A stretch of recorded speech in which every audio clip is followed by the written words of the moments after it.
Today's episode brought to you by Vitamins, the vitamin and caffeine-infused mint to get you going and freshen your breath. And it's also fuel for my long-winded monologues or speeches or whatever you call them. So, what is on K-Man's mind today? Well, a few things. We have recently had a huge influx of Model 3s. Tesla has built approximately 120,000 Model 3s since the beginning of, 120,000 total, with about 100,000 delivered this summer. I mean, it's mid-October now. And what has that meant for superchargers? Well, means superchargers are really getting congested, not just in California anymore. Of course, there's always been that long wait, and the California superchargers, they are just nailed 24/7, just packed. But I'm in Wisconsin. You never have to wait for a supercharger in Wisconsin. So, lo and behold, last night we went went grocery shopping at Oak Creek Supercharger. The most I have ever seen was to maybe 3 other cars there.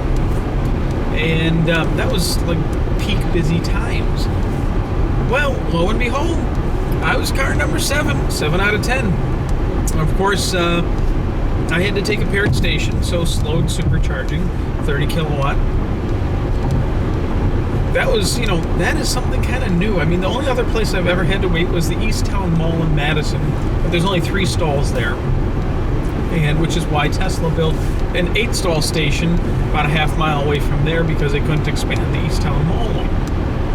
So, just a few thoughts on how Tesla can improve on things with this huge influx, besides building more superchargers, which is awesome. Number one, we recently had a upgrade to $1 per minute idle fee at superchargers if the supercharger is 50% full or more. I'd like to see Tesla take that a step further and make it a $1 per minute idle fee, regardless if it's one car at the supercharger or completely full. They need to get people trained to not leave cars at superchargers. Yeah, might be one car at the supercharger now. In 10 minutes, it might be, all 10 stalls full. That's the nature of it. People come and go. And by allowing people just to sit on these superchargers, even if, they think, go to a movie, oh, I'll be fine, no one ever comes to this. Wrong mentality. Needs to do it all the time. Number 2, I'm thinking right now it's one supercharger for every 2 stalls, and of course A and B power share. Whoever plugs in first gets the majority of the power as their vehicle tapers down. Whoever was the second person to plug in starts getting more of the power. Great. And I think that's pretty fair. But instead of going 90 and 30, it should be maybe just do an even split so both cars get a pretty decent charge, just like the urban superchargers. Was it 72 and 72 kilowatt? I'd also like to see the urban superchargers taken a step further. A lot of the problem with superchargers is not the amount of space to install them, but the amount of grid capacity to power them. And right now, urban superchargers are very large. They usually have a large number of stalls. Given the example, some of the ones in, I think it's Skokie, Illinois. I list some of the closest ones because those are the ones I can visit. But I'm thinking, because there's, parking lots are so big in a lot of areas, instead of one supercharger for every 2 stalls with the urbans, I'm thinking it should be 3 stalls for every supercharger, split it 3 ways, because you still get the taper. Now, comparing, and I take a Chatimo station as an example. I had to CHAdeMO charge, was it last week, Thursday, I think it was. Today's Wednesday. Actually, it was Monday. And also in my own tests, a CHAdeMO station, which maxes out at about, at least in the US, you're almost, well, and with a Tesla, maxes out at about 44 kilowatt charge rate. Only takes about an hour longer to charge up a Model S at 44 than it does on a regular supercharger given a full speed, which most of you guys all out there will get up to about 118 kilowatt charge rate at a supercharger, because you still get that taper. So why not split it 3 ways at an urban supercharger, have an A, B, and C stall. Once the taper starts, it doesn't matter. Everybody's going to be slower regardless, and that's just more capacity that's being wasted that could be put to more use. Besides the fact, urban superchargers are meant for those that don't have home charging, not really for those that have a lot of long distance travel to do.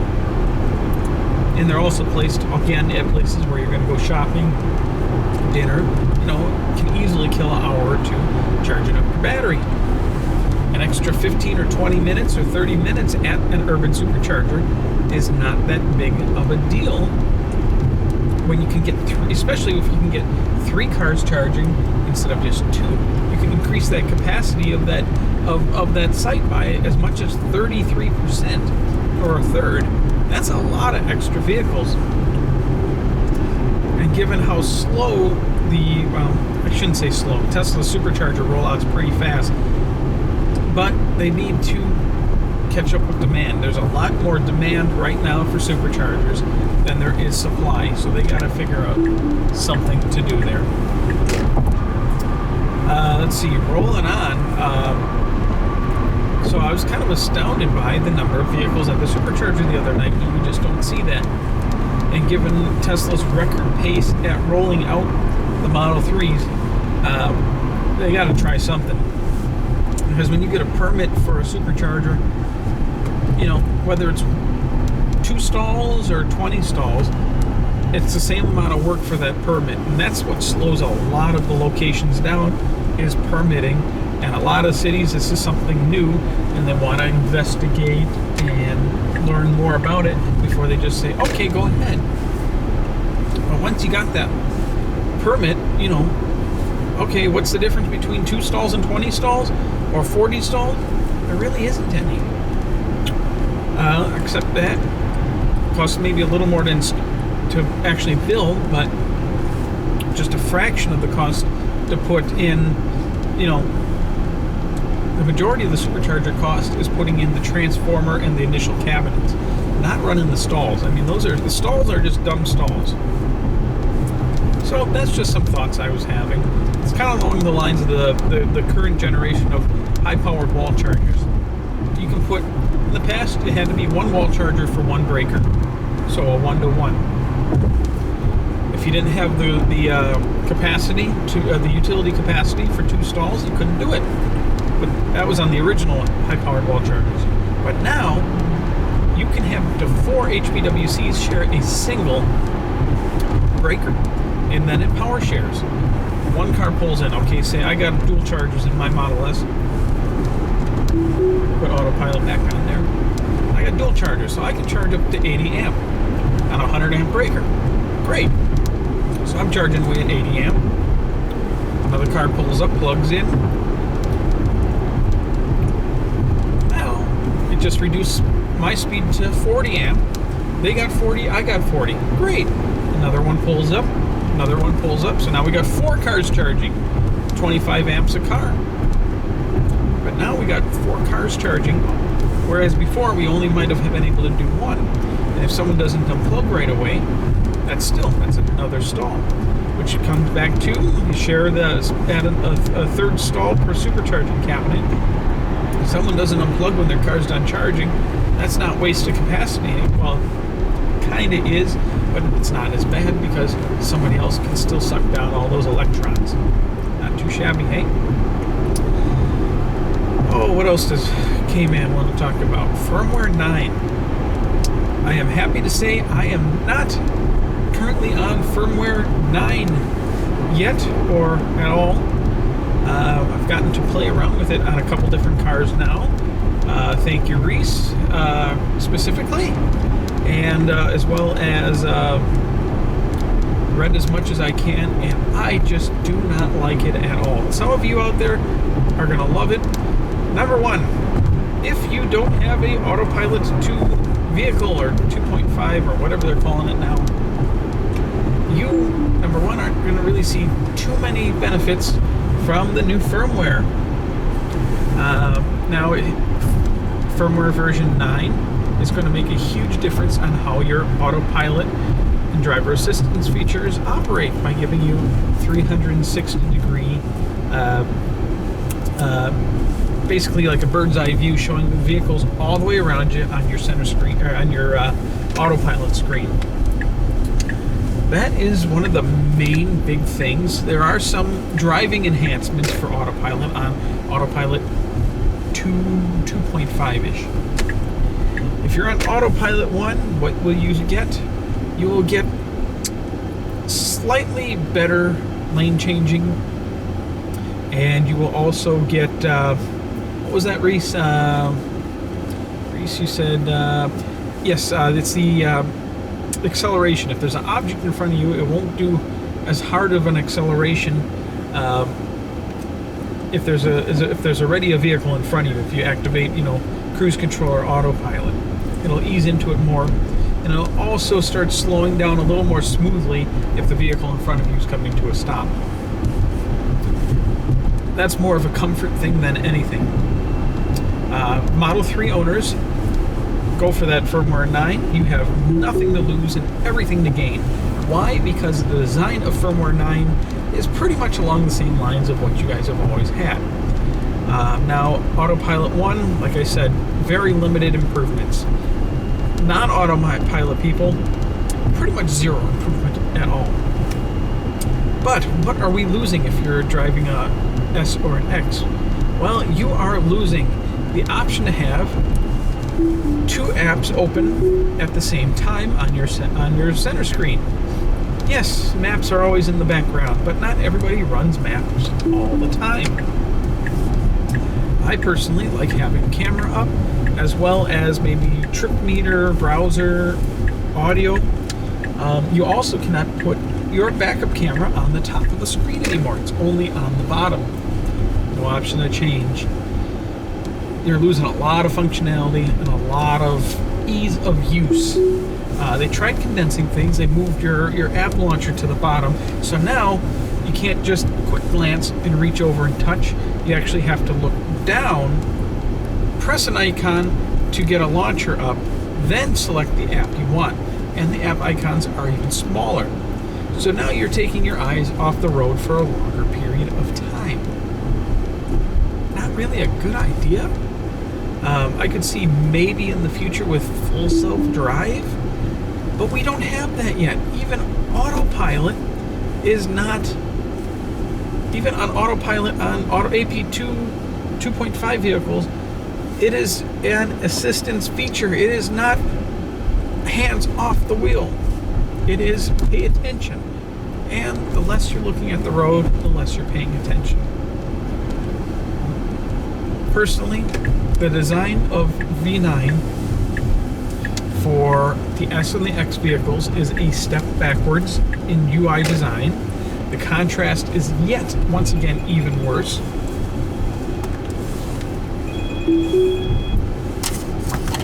They can go back. It's even worse.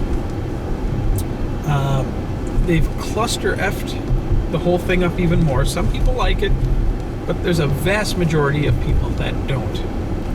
The funniest thing was, my car was in for service. When I dropped it off, I said, please do not install firmware 9. I will not take the car back if you do.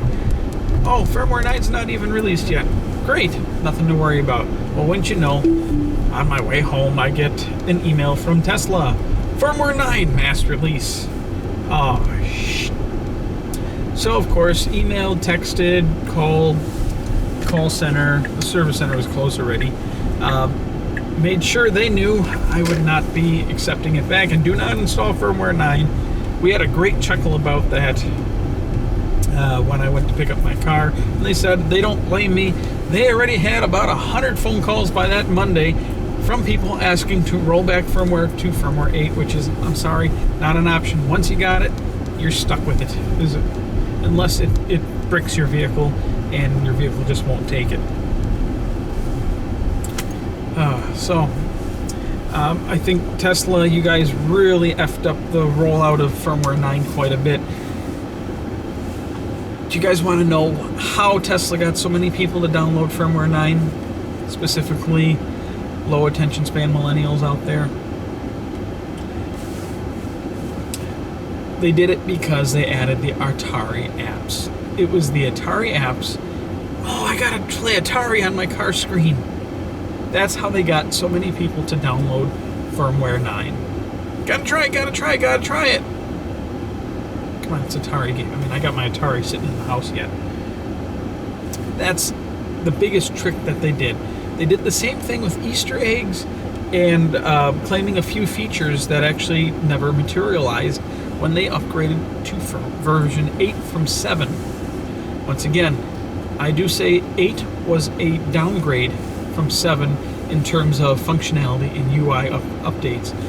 Smart zoom of the maps if they're on top. Why would I want to hide apps and then try and get those apps to reappear while I'm driving, having to look off the road? Just turn off smart zoom. Contrast changes. They made everything a lot more flat, a lot less contrast. That's why I leave my screens on night mode all the time, because it gives me back at least some of the contrast that I used to have, that I no longer have now. Now, looking at firmware 9, contrast is even worse. Everything is just whitewashed. Tesla, you're going full Apple here. Please help us. The last thing we want in a car is a whitewashed, no contrast screen.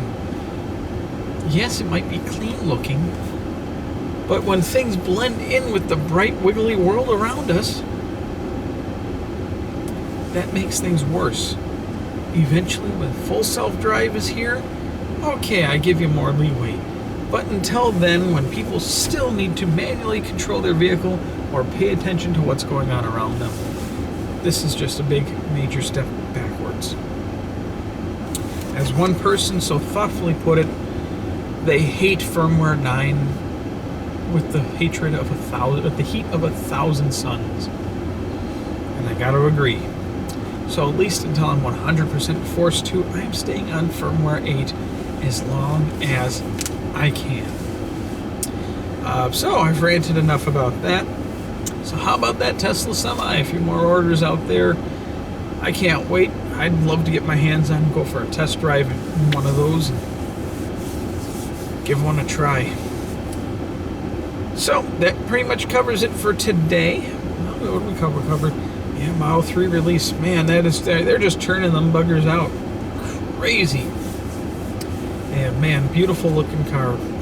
Unfortunately, I can't get Shaolei to like it because she says the back looks like someone just chopped the butt off of a Model S. Kind of agree. Two other things.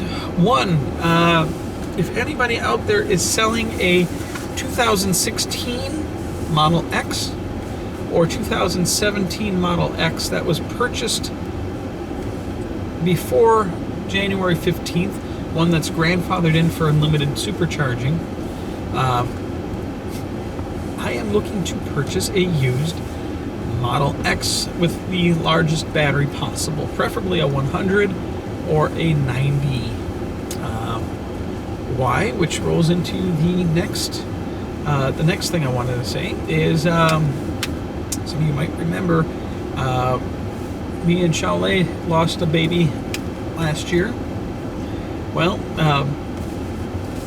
after a year, we now have another little one on the way. It is going to be a girl. Unfortunately, 3 car seats do not fit too well in the back of a Model S. They will fit, but unfortunately that does take up a lot of cargo space. Now for general use, that should be just fine, but for longer drives, and I got in less than 2.5 years, or actually in 2.5 years, I am going to hit 70,000 miles on my Model S within the next day or so. I'm at 69,388 miles on my Model S. And this is a January 2016 build. And I'm looking for I need something a little bigger, and this time I want to go AP2, more or less for Shaolei, because she's still working on getting that driver's license, and Model X for space and towing capacity. And I'm also having a contest, a baby naming contest. And maybe I'll do a baby pool. That'll be in a different video. Yeah, let's do a baby pool. I'll make another video on that. I'm having a baby naming contest. Put your baby name suggestions in the description box below. Number one, I wanted a not very common name. Number two, something that's not batshit crazy. So no baby names that are like just a mashup of weird stuff. Too many people are doing that lately, and they're coming out with some very bad names. I'm not going to name any because I don't want to piss off any of my viewers. If you happen to be named something that I'd name. Sorry guys. Viter Energies are working. You can visit, what is the website? What is it, Viter Energy? Just do a Google search for Viter Energy. So the contest,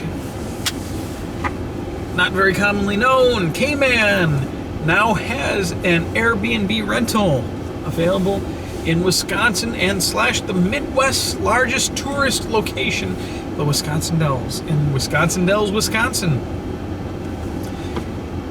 Private little cottage across the street from the lake with lake access. Beautiful little place. I got a video of it up if you want to look through my channel. I'll link to it below. If we choose your name for our little girl, you will get a free 2-night stay in Cayman's Airbnb rental house. If, let's do, say, 5 runners-up. How's that sound? 5 runners-up will get a 1-night stay in Cayman's Airbnb rental house in a discount. Either way, discount if you guys want to stay longer than what you win. And home link is not working again.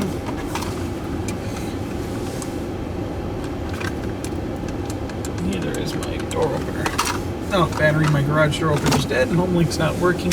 And I don't have my house keys on me because I forgot them this morning. I just took a little drive to Generac Power Systems, Generac HQ in Waukesha, Wisconsin. Whole nother subject we'll touch on another time. So that is the contest this time around, and I'll think of something for the baby pool. Baby is due in March, but I'll come up with the rules or something. I will say March 2019 baby is due. So I think we'll do, gotta guess the day and the time within, we'll say 30 minutes. Day and time within 30 minutes in March 2019. And if there's multiple people that guess the time, whoever's the closest to the actual time, either plus or minus, I'll go over that more specifically in another video. So this one's been long enough, 24 minutes. Holy crap. Viter Energy. Serving size, 1 piece. Servings per container, 20. Sugar alcohol, less than 1 gram. Niacin, 7 milligrams. Vitamin B6, 3.5 milligrams. Folate, 170 milligrams. Vitamin B12, 21 milligrams. Caffeine, 40 milligrams. And that's on top of the super caffeinated coffee I have every morning. Adios!